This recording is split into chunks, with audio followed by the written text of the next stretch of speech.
Hey guys, welcome back to my channel. In today's video, I'll be showing you a step-by-step guide on how I make one page of my graphic novel.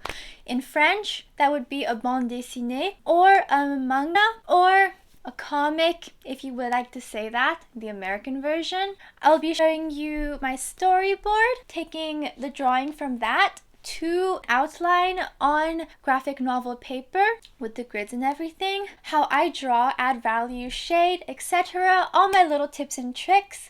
So before we get started, just a little reminder, please like and subscribe if you'd like to see more arts, culture, Parisian lifestyle, humor, and drawing content. Thank you very much. Each time that happens, it warms my heart. So, just for a little bit of background, bande dessinée or graphic novels slash manga slash comics is really popular in France. I believe France is the second largest consumer of graphic novels slash manga, behind number one, obviously Japan. And in France, it's known as le 9e art, so that translates to the ninth art, which shows you what a big deal that is. And it's also one of my passions. I'm greatly inspired by horror manga, especially the great masters like Kazuo Umezu and Junji Ito. I really love reading their manga. It is my dream to reach their level someday, and I'm sure a lot more strange girls in the future like me can go on that path. So without further ado, I'll put in some clips of how I make my page of my graphic novel. So I start with a script. I write down page by page what I want to happen for my story. So I put about 20 to maybe maximum 30 to 40 pages per chapter. I start out with a script. Sorry, it's missing one quarter because I actually put it in my bag for a really long time. So you can see that here. It's a little doodle that I made of the main character, which is based on myself. And a little bit creepy, you can see. And here, these are page by page what I want each page to contain, plot-wise and visually. And then I make a storyboard, and that looks like, wait a minute. This is what a storyboard, or my storyboard, looks like. I do on this very large sketchbook paper. I do page by page a sort of drawing to prepare for the final. I start out, of course, with pencil, and then I go on with pen. So it would look something like this in the pen stage. Then I use marker to add values because having contrast and variation is very, very important. And then you can see here what it looks like with the marker. Yeah? The page that I'll be doing in detail is this page. And I'll be showing you how I draw that. So let's go! So I like to start off with my classic A4 manga or bande dessinée paper with the little blue grids that should help you set up everything on your page. It's a really nice little guideline, and it goes away on the scanner. And I use the typical tools, a sharpener, the pencil, and a flat ruler that's very useful for outlining the grids. It's half transparent, and I also use it for fabrics or sewing. Now I'm just going to line up all these little grids. I'm going to transpose from the thumbnail or the storyboard that I drew to the final version on paper.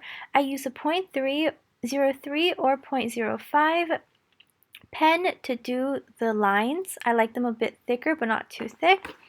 And I have a little technique of putting dots on the corners to help me guide my ruler. I also do the text bubbles before I do the lines if they overlap. Now you can see I'm connecting the dots slow and steady. Sometimes I realized before I started using the dot method that I would accidentally draw over some of the gaps. So this little trick has helped me make everything cleaner. Plus, when you're using this type of heavy manga paper, it can be quite expensive. So those are my tips. Now here you can see I've already gone in and started adding value. And slowly but steadily, the grayscale will go in and I can add more and more contrast. I like to skip around a little bit everywhere so I don't get too bored in one place. And yes, I am left-handed. Though technically I can draw with my right hand because I trained myself, but you know, I am a lefty-lefty. Here's a closer detail of what that looks like when I add value. I can use hatching and cross-hatching and all sorts of different patterns. This is my workspace with an eye lampshade that I drew and sewed myself. Yes, I'm a weird girl. Now here's a little view of what my bande dessinée looks like now. It's almost finished. I take a look, give my eyes a little break, check to see if there's anything to fill in. Then I go back in and do some final touch-ups. Of course, I like to go back to my previous pages occasionally and do more touch-ups like this if necessary. Yes, a little bit here, a little bit there. And pretty soon, voila! I like to put my previous pages in front of me to keep the style consistent and to remind myself of what the characters and places look like. These are my little storyboard drawings. And there's on the left the storyboard page, and on the right the final. Ta-da! It's important to always remind yourself to put in light, shadow, and lots of contrast, especially when you're doing a small page of a graphic novel.